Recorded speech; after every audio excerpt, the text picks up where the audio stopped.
I'm Verity, 32, and I had been living with my husband of 5 years, Bernard, when everything started to fall apart. Initially, things were wonderful between us, but that changed once Bernard got a promotion. He became cocky and arrogant, and I noticed him pulling away from me. I confided in my mother-in-law, whom I trust deeply, about the situation. I really don't know what's wrong with him, I said. Have you tried talking to him about it? She asked. Yes, many times, but he always brushes it off and acts like everything's fine. When I suggest stricter measures like going to a couples counselor, he gets really angry. Oh goodness, that doesn't sound like my precious Bernard. Maybe because you coddle him too much and those rose-colored glasses prevent you from seeing the truth, I thought but didn't say out loud. Things continued to deteriorate after his promotion. A few months of enduring his insufferable behavior led to a shocking discovery. One day, while cleaning the bedroom, I noticed Bernard's phone dangerously close to the edge of the bedside table. As I moved it, a text from someone named Pizza Hut popped up. Curious, I opened the message and found a series of horrifying texts and inappropriate pictures. Bernard was cheating on me. Overwhelmed, I heard heavy footsteps approaching. I quickly locked the phone and put it back. Bernard entered the room. Verity, where the hell are my socks? They're here, darling. I was just tidying up, I replied, trying to keep my composure. Why do you look like you've just seen a monster? Because in that moment, I had. The man standing in front of me was no longer my sweet Bernard, but an unrecognizable beast who had shattered my life. Too weak to confront him, I muttered something about period cramps, and he left. That night, I sobbed into my pillow, my cheating husband sleeping peacefully beside me. Though deeply saddened, I was also enraged. How could he cheat on me after everything? I held on to this anger and decided to expose him. Early the next morning, before Bernard woke up, I gathered all the evidence I needed from his phone. His mistress's name was Rita. I sent everything to my phone, put his phone back, and waited for his mother, Deborah, to arrive. Deborah arrived shortly after Bernard left for work. When I showed her the evidence, she was as horrified and disgusted as I had been. After a moment of shock, she spoke up. We need to do something about this. He's absolutely lost it. I'm so hurt, Deborah. I know, my dear, but we'll get through this. I'll call him right now. Deborah called Bernard and put him on speaker. Bernard, this better be some sick prank because if any of this is true, I don't know how I will look you in the face again. Mom, slow down. What are you talking about? Who the hell is Rita? The silence that followed confirmed everything. He had been cheating on me for quite a while. You better get back home right this instant. We need to discuss this face to face. Deborah hung up, and for the next 30 minutes I was inconsolable.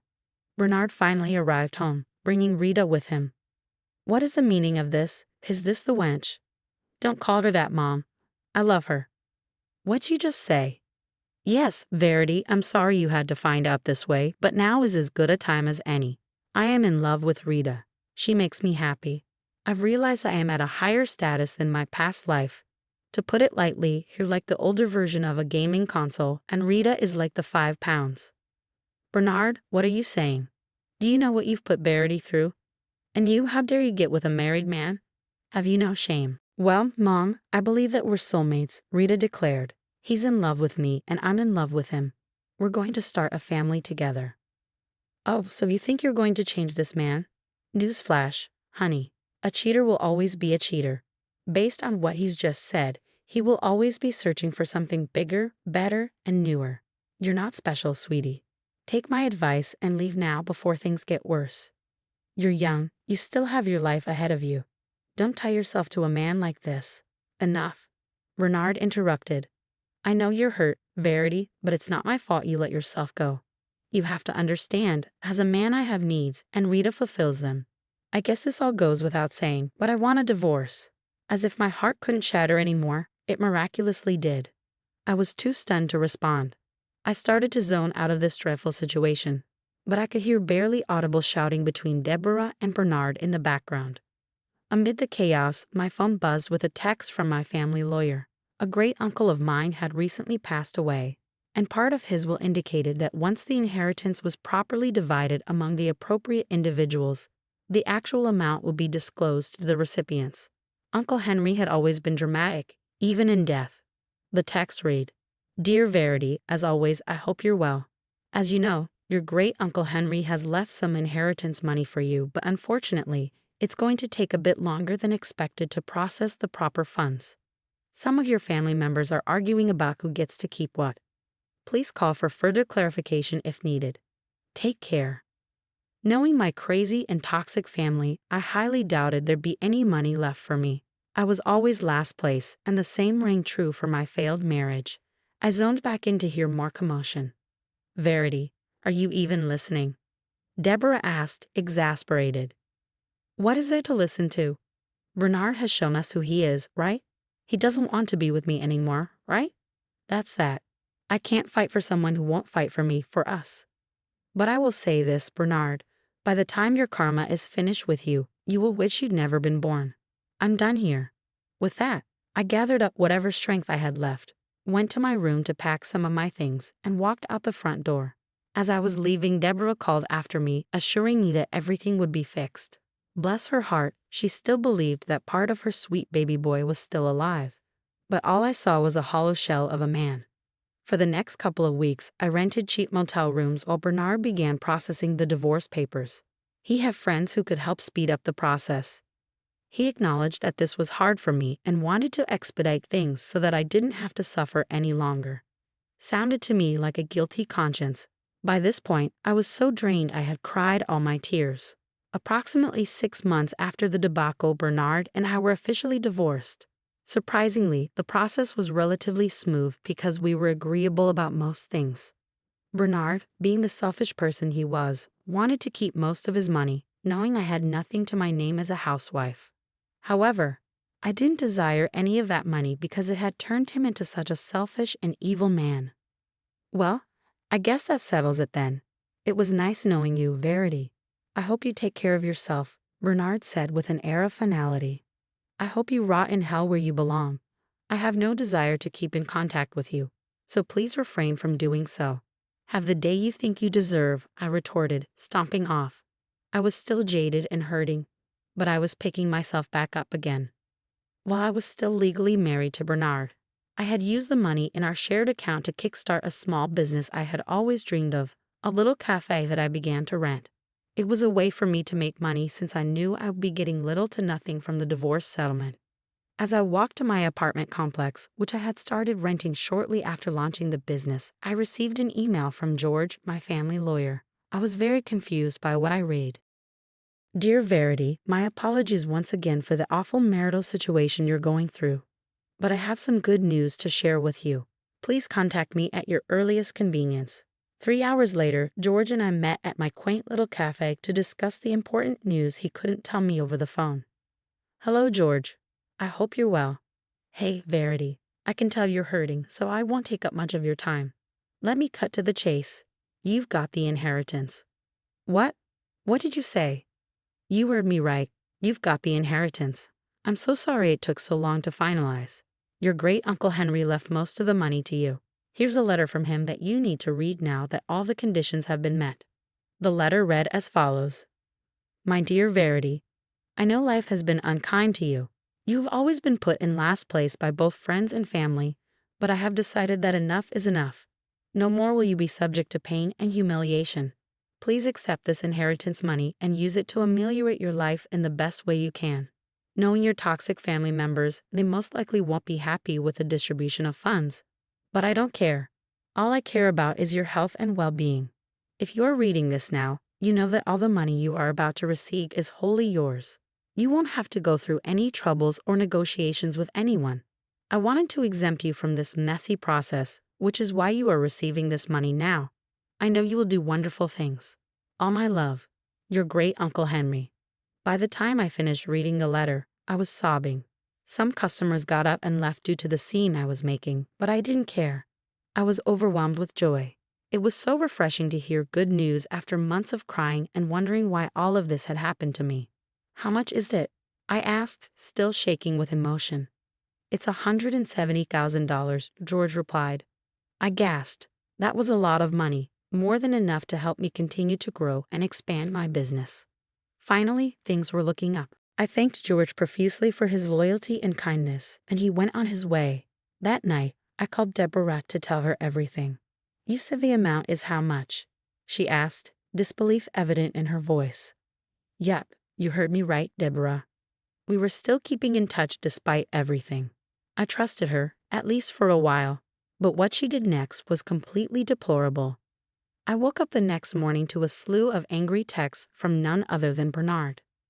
Less than 24 hours after telling him not to contact me again, here he was, contacting me.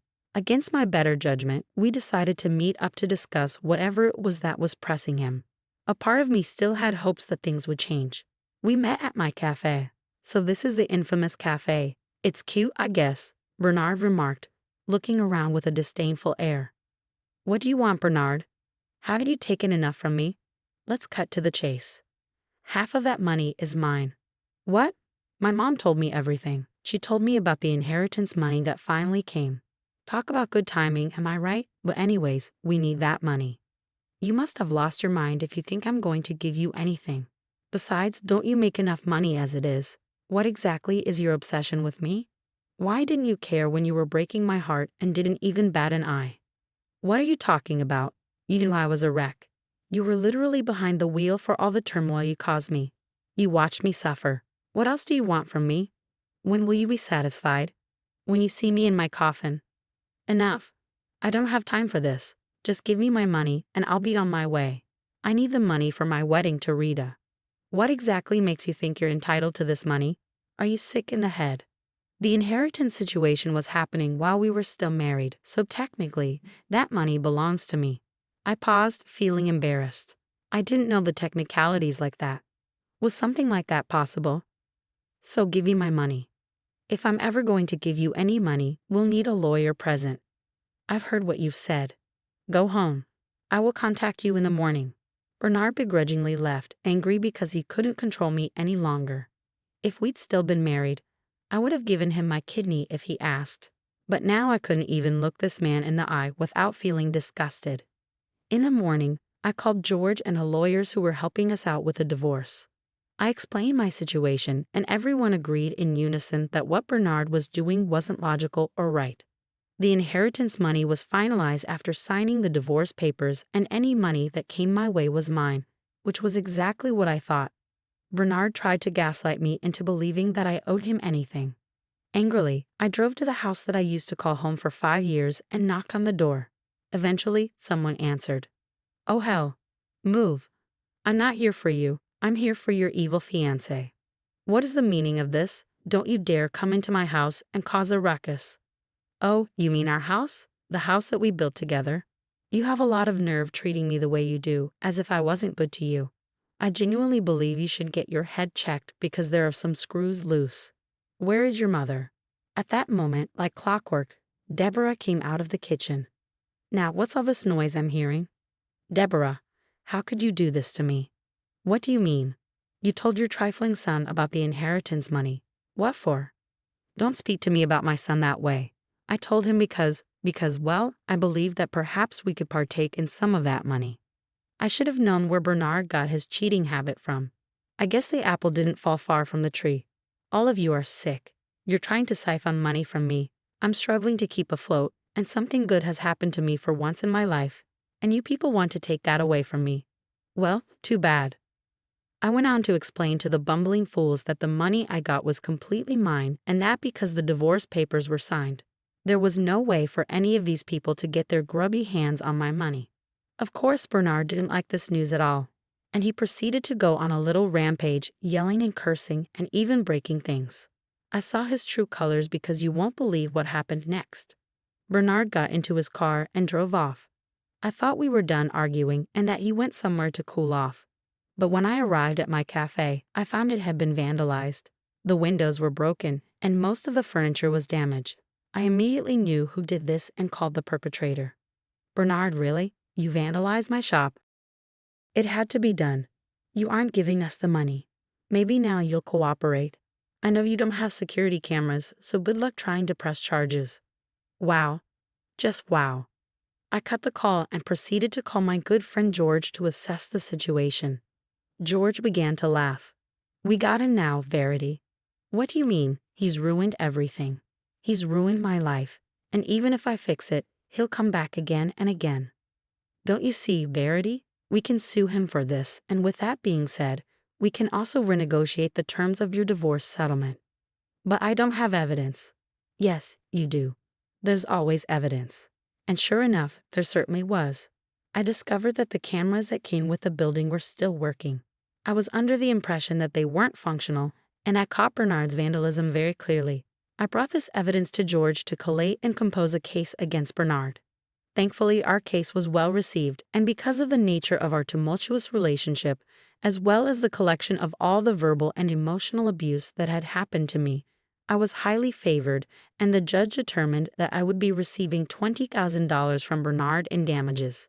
This obviously made Bernard fill up with rage, and he proceeded to appeal this, but time and time again, his appeal was rejected. Now that I have all this money, I can properly cater to my cafe and allow it to grow and expand. The last I heard of Bernard, Rita, and Deborah was that they were constantly quarreling and bickering, and word on the curb is that Bernard has been spotted several times with a young and attractive blonde woman on his arm.